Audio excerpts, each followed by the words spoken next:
Pues estupendo, empezamos el debate, tenéis la palabra.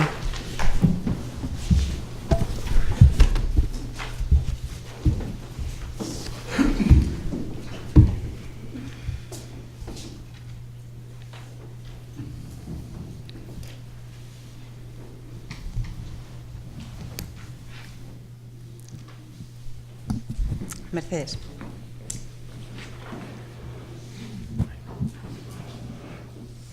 Bueno, enhorabuena, Bacarne. Me ha encantado tu exposición y además creo que aporta algo complementario a la sesión anterior, y es como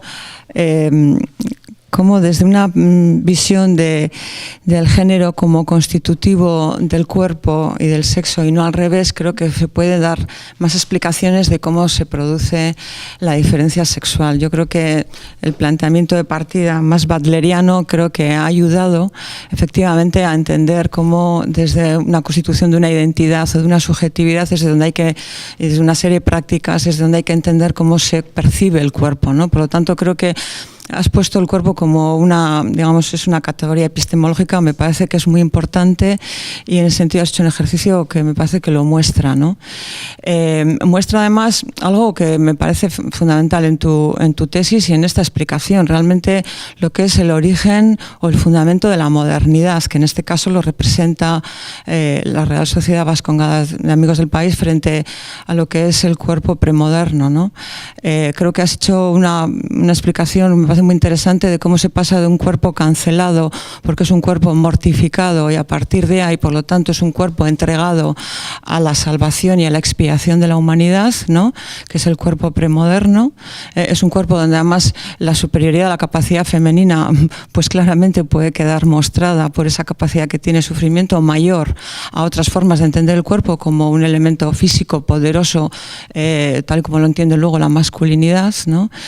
Entonces me parece que en ese sentido se ve bien efectivamente cómo es desde la propia práctica corporal desde donde hay que entender y comprender las identidades, ¿no?, de género.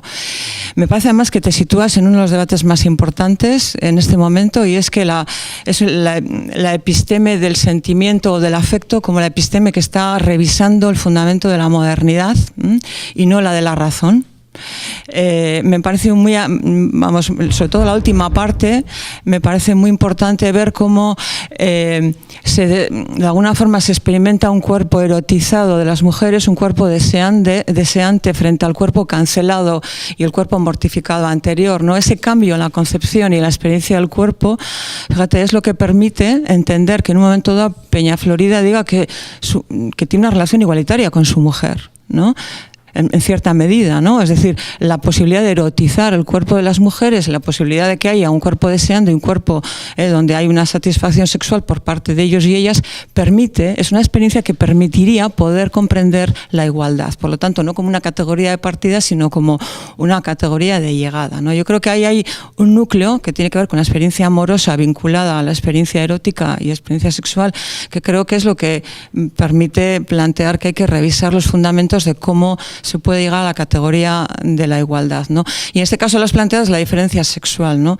Es verdad que cuando explicamos a Rousseau y explicamos el Emilio, ¿no?, que fue uno de los textos con los que yo te conocí cuando te daba clase en el máster, hiciste una de las mejores interpretaciones que se daban sobre ese texto, siempre desde la perspectiva del presente lo planteamos como un texto profundamente misógino, y es verdad, ¿no? Es claramente una relación de una naturaleza femenina con una serie de capacidades y competencias en principio inferiores a los varones, porque él está planteando que el cuerpo con su naturaleza ese es el objeto sobre el que hay que estudiar, sobre el que hay que construir, ¿no? Sin embargo, hay otro elemento que le has puesto hoy de manifiesto que me parece muy importante, y es que en el proyecto de Rousseau, como es un hombre sentimental, lo que había detrás de su forma de entender la relación entre hombres y mujeres era una especie de amor romántico, ¿no? Lo que pasa es que lo construyó luego de esta forma, ¿no?, con esa misoginia, pero es verdad que lo que había es una reivindicación de de un amor vinculado a una práctica sexual, que es lo que él entendía que había que prevalecer, y esa es la familia nuclear que él construye, que debe de prevalecer como el nuevo momento de la modernidad, ¿no?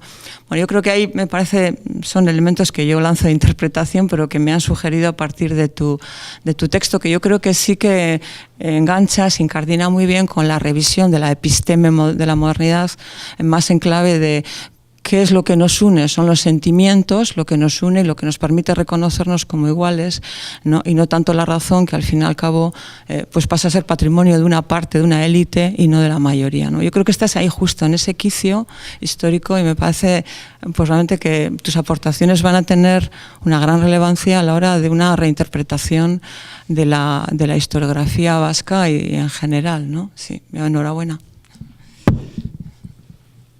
Eskerrik asko.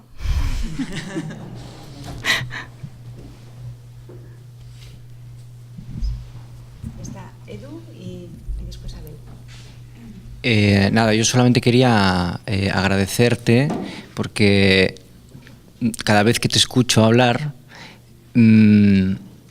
ocurre que aparece como un espacio de sugerencia.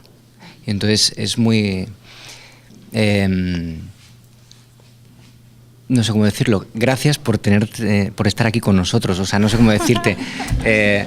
Gracias. Me pasa mucho que cuando tengo la oportunidad de compartir espacio con vosotras en el grupo, salgo removido porque tengo la sensación de estar compartiendo espacio con gente con mucha altura intelectual, y eso simplemente quería darte las gracias. Solo por eso. Edu. A ver.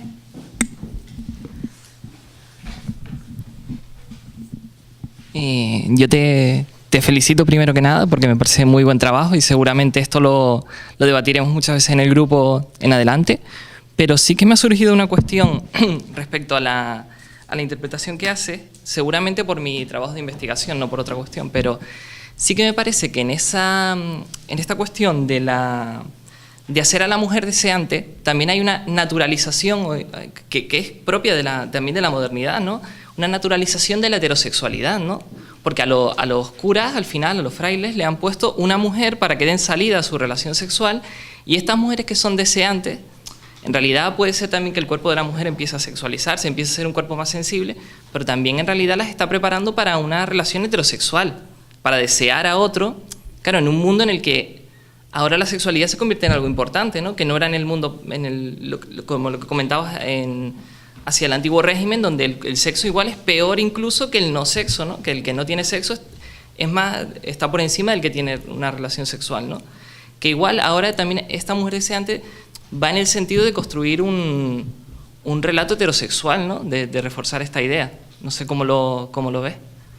Sí, estoy muy de acuerdo. Además, hay un trabajo al que no he podido aludir que hace un análisis de cómo Samaniego construye la homosexualidad en estos poemas, que es muy interesante, ¿no? Entonces va totalmente en la línea que tú indicas de reforzar la heterosexualidad. Sí. Lo que pasa que no he podido aludir a ello pues porque pues es algo que alguien ha hecho mejor que yo y porque no tenía tiempo, pero sí. Sí.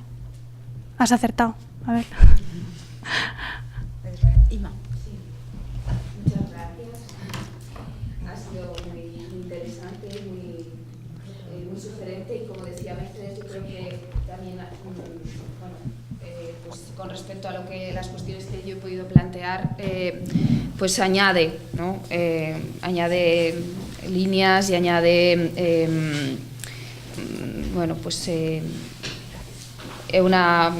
una indagación que me parece interesante. Claro, no es mi contexto de análisis, no es el periodo en el que yo he trabajado, pero sin embargo la temática, si podemos generalizar, es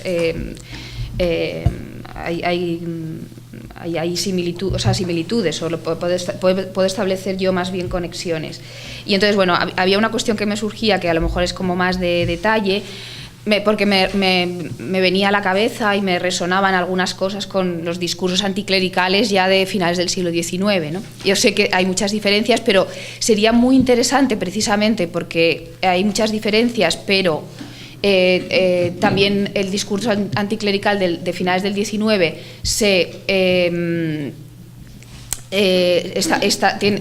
tiene a la relación entre los curas y las mujeres en el centro, y también a la sexualidad femenina, pues bueno, quizás una comparación sería sugerente, ¿no? Como para también ver en qué medida se han ido produciendo transformaciones en el terreno de la diferenciación sexual y de las definiciones, ¿no? de lo femenino y de otras muchas más cosas, del papel del catolicismo, del propio anticlericalismo, etcétera. Bueno, eso como un poco más de detalle que me vino a la cabeza. Y luego lo que me estaba preguntando, así más gordo, es cómo dos cosas. Cómo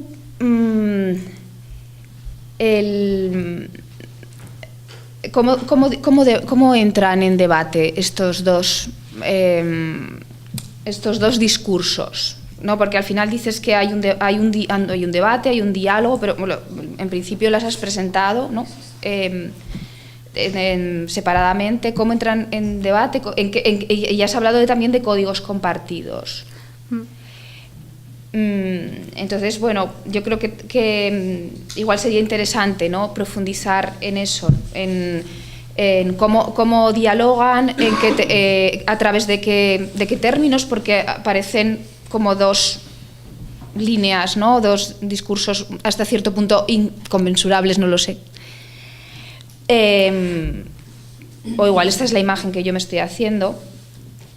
Y luego la otra pregunta sería si de tu no sé si avanzas más en el tiempo en tu investigación, cómo se articulan, y si podríamos hablar en términos de permanencia del católico rigorista, o de imbricación, de tal manera que pues el ilustrado también bebe, es reformulado, es permeado por, y al revés. Bueno, eso es algo que me interesa especialmente también para analizar mis otros contextos.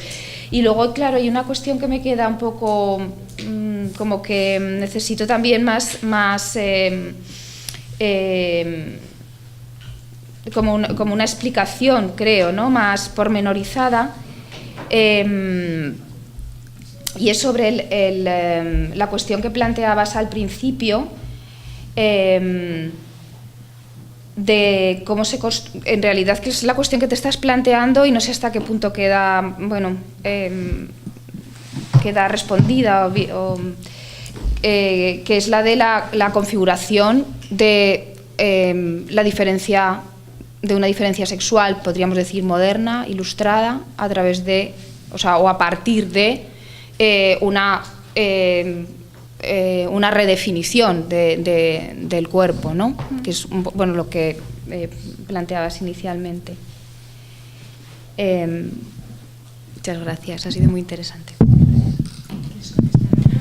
Como quieras. Adelante. Bien, respecto al... Yo iba a preguntar sobre lo mismo. Vale, pues entonces adelante, Miguel Ángel, y así unimos las intervenciones y os contesta a los dos. Hombre, yo me declaro ignorante en el tema, y además la Inmaculada me ha pisado casi por completo el terreno, porque era justamente lo que iba a preguntar. Pero bueno, por si sirve por lo menos matizar algo. Dos cuestiones. Lo del choque de trenes.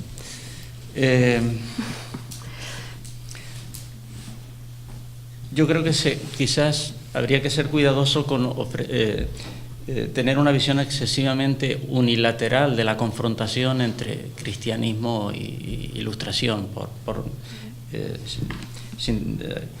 sintetizar por utilizar términos sintéticos.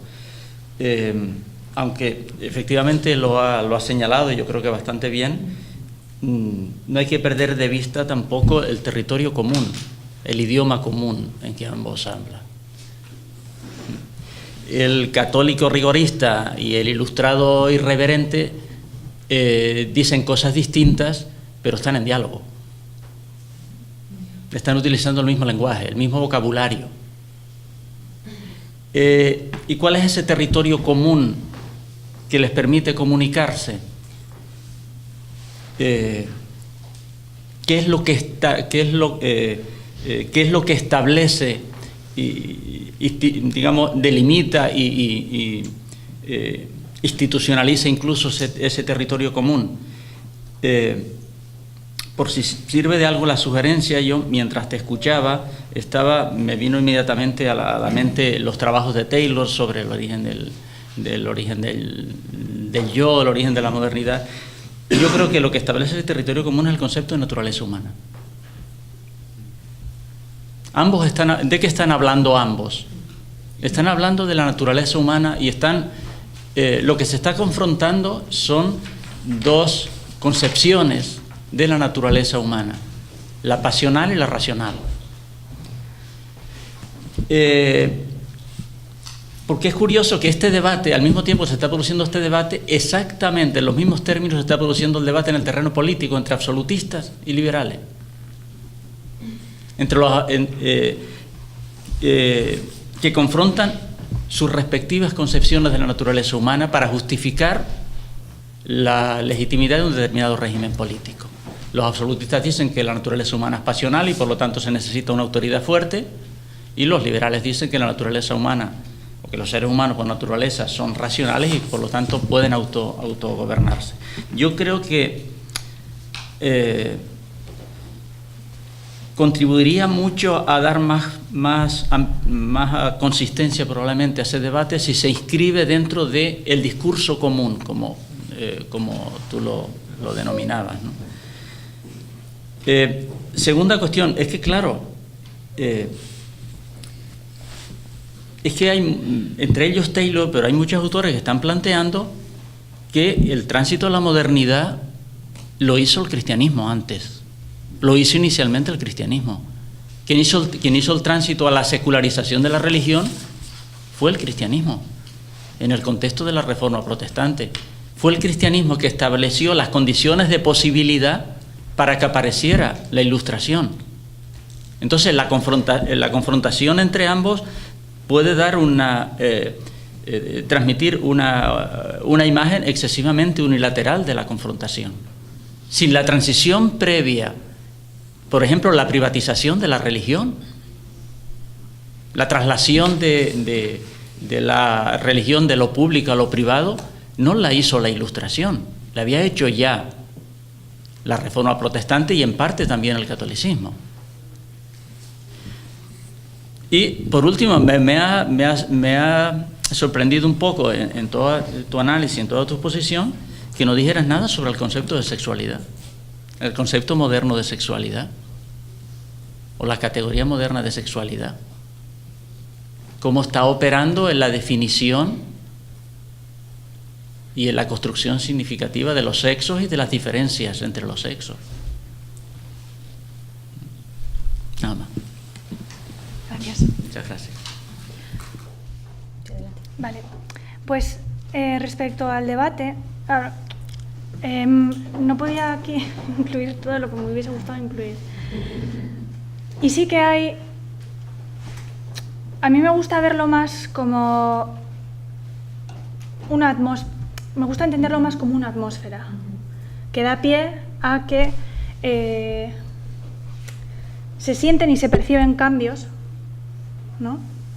Y eso genera respuestas. Pero hay debates que fueron públicos, o que al menos ha quedado constancia de esos debates. Y uno de los debates me parece muy interesante, y es que el mismo año que se crea la Vascongada, se hacen unas reuniones muy fastuosas en uno de los pueblos de Guipúzcoa, y el predicador que da la misa mayor, ¿no?, de las fiestas que se celebran, hace una crítica incendiaria a la forma en la que las mujeres habían ido vestidas a misa ese día, ¿no?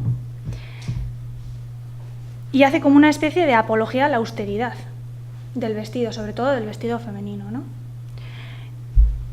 Y eso tiene como respuesta otro manuscrito, otro texto que se atribuye al conde de Peñaflorida, pero que es anónimo, pero que se presume que es de uno de los miembros de la Real Sociedad Vascongada, que hace prácticamente lo mismo, o sea, critica a la hipocresía del clero porque ellos mismos hacen gala de cuidar sus cuerpos muy mucho en cómo se engalanan, cómo se visten, de acuerdo a X códigos eclesiásticos, pero siguen cuidando de esa imagen. Y al mismo tiempo, o sea, se autoriza a sí mismo para hacer una lectura de las fuentes bíblicas para decir que, en realidad, hacer ostentación del vestido no está mal. O sea, y para mí esos son los códigos compartidos, en que ellos se están reclamando a sí mismos como la autoridad para leer, o sea, para entender y para interpretar el propio catolicismo. No lo están rechazando, simplemente lo están leyendo y lo quieren practicar desde su autonomía. Y es que ellos eran muy devotos, o sea, si es que, y muchos curas eran miembros de la Vascongada, o sea, no solo españoles, también extranjeros. Claro, sin embargo, ahí hay un cambio grande, y es que ellos pues quieren ser pues autores de sus propias prácticas, ¿no? Y ellos ven compatible practicar esa devoción con el uso comedido del lujo, por ejemplo, ¿no? Y respecto al avance, me hubiese gustado pues hablar un poco más, pero no había mucho tiempo. Y a finales del 18 y sobre todo a principios del 19 hay una especie de resurgimiento de producción de literatura religiosa, sobre todo en euskera. Y yo veo que se da como una especie de radicalización de los principios más rigoristas. O sea, una radicalización por parte de los agentes religiosos, brutal. Y ahí se hace como hay una crisis foral también grande, entran en juego otras variables, ahí se hace como una identificación grandísima entre esto no lo digo yo, esto ya se ha dicho, ¿no? Lo que pasa que el vasco va a ser ritarra y el cristiano católico van unidas, se hace un refuerzo de esa identidad que es brutal. Claro, tiene una dimensión de género importante porque eso va a implicar también la crítica feroz de la masculinidad moderna, y yo eso es lo que veo en una obra superclásica de la literatura vasca como es el Perú Abarca, que no sé si lo conocéis, pero es lo que yo veo ahí. Y hay como un repliegue, pero que ya no es lo mismo, porque la atmósfera es aún más angustiosa para la gente religiosa, están más angustiados porque han vivido las consecuencias de la Revolución Francesa, ven que las teorías sensualistas, más materialistas, pues están teniendo su influencia.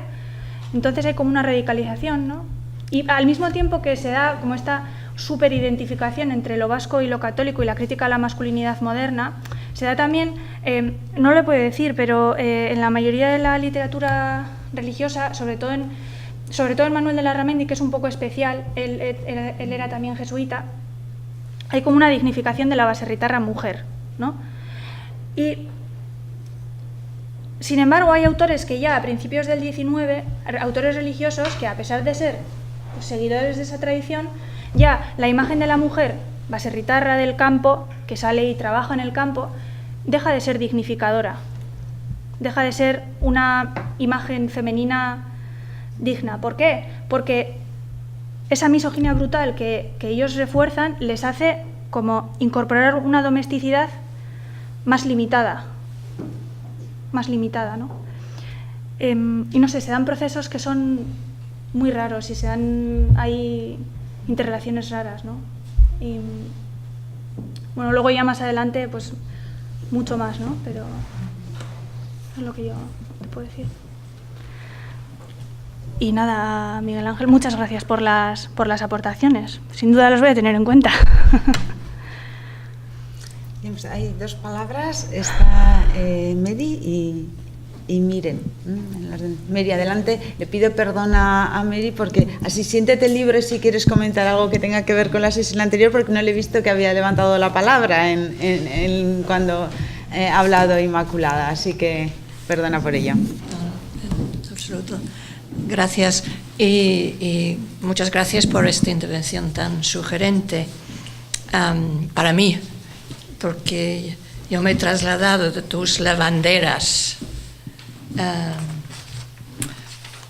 y también a esta construcción de un cuerpo mortificada, casta, o en teoría, en todo caso, desde la época franquista, y la lavandera que se convierte en la sueca, la turista que viene, ¿no? Entonces, me parece, quedan muy lejos, contextos distintos, pero me parece sumamente interesante, ¿no? Entonces, aquí tenía unas preguntas. En esta idea a la cual se ha metido también de los códigos compartidos. Claro, el uso, las fuentes, ¿no?, que maneja, particularmente de la literatura erótica, que me parece que nos da claves, ¿no? Pero mi pregunta sería, en esta idea de creación o una nueva significación del cuerpo deseante, moderno, ¿quién crea o quién comparte estos códigos? ¿Quién forma parte de esta comunidad de pertenencia? ¿Las mujeres? ¿Las otras mujeres están? Pregunto. Es decir, ¿quién construye estos códigos sobre la sexualidad femenina? Y si llega o no a las otras mujeres, ¿no? Entonces aquí está también quizás esta noción de alteridad, de otredades, que me gustaría, en fin, tener más información al respecto.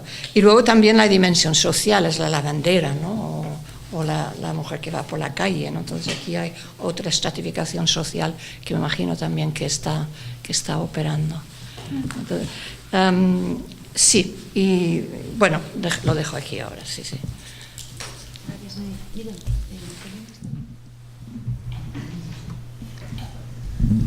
Bueno, Macarne, enhorabuena por tu investigación y por todo lo que estás desarrollando en ella. Yo también, en realidad, mi pregunta tenía más que ver con en dónde lo has dejado y con ese ambiente de no cancelación, de diálogo.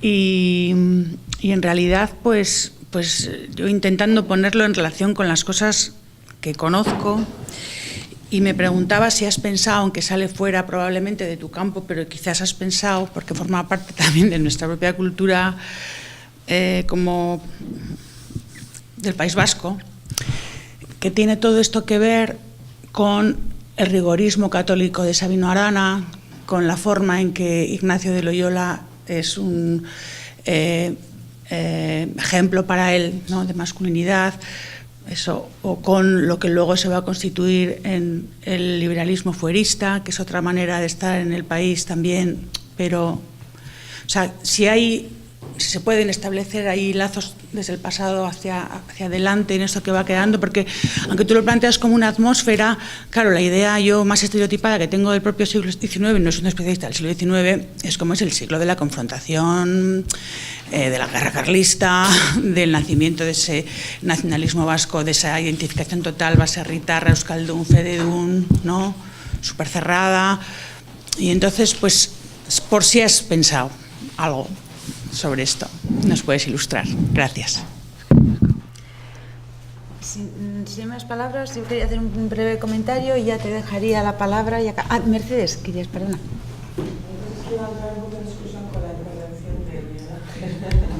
Pero a lo mejor no, respóndelo y luego lo hablamos en la comida. Sí. Sí, estamos fuera de tiempo, por eso, bueno, hemos empezado más tarde, pero si acabamos en 5 minutitos ya podemos marchar. Mi intervención breve es yo quería destacar un aspecto del trabajo de Bakarne que me parece particularmente interesante, y es que muestra muy bien la inestabilidad del peso o los cambios en el significado de la propia categoría mujeres. Yo creo que es algo que sobre lo que John Scott en su momento, con esa frase lapidaria de la historia de las mujeres, ha dejado a las mujeres fuera de la historia, que puede llegar incluso a ser un poco insultante. Yo creo, pero bueno, aunque en ese tono que quizás no es de recibo, pero yo creo que sí señala un problema. Y yo creo que aquí ese problema está abordado de frente, y yo creo que esto es muy interesante. Y también en relación a algo que debatíamos en la mesa con Inmaculada, la cuestión de estos valores atribuidos al género, digamos, esta mochila que lleva el género encima y que lo hace ser menos operativa luego para el análisis histórico. Yo creo que una idea que opera mucho es la idea de que mayor misoginia y mayor peso de la condición de género en la vida de las mujeres son dos cosas que van de la mano, que se identifican.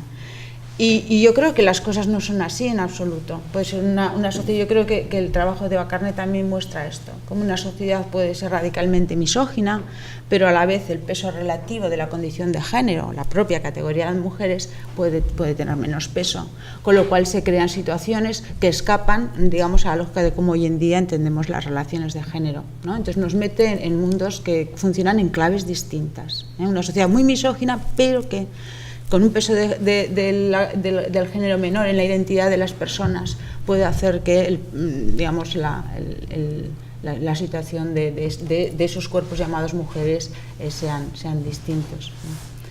Y eso, y quería simplemente hacer esos comentarios, entonces ya le dejaríamos la palabra a Bakarne y acabaríamos.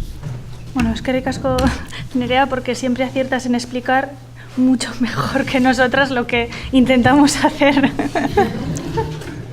Eskerrik asko. Ya he perdido un poco el hilo. Sí, y lo de Mary también, pero es que he perdido el... No te preocupes, que has demostrado que Nerea, cuando ha puesto la mano, no se la iba a quemar. Agua fresca. Parcate.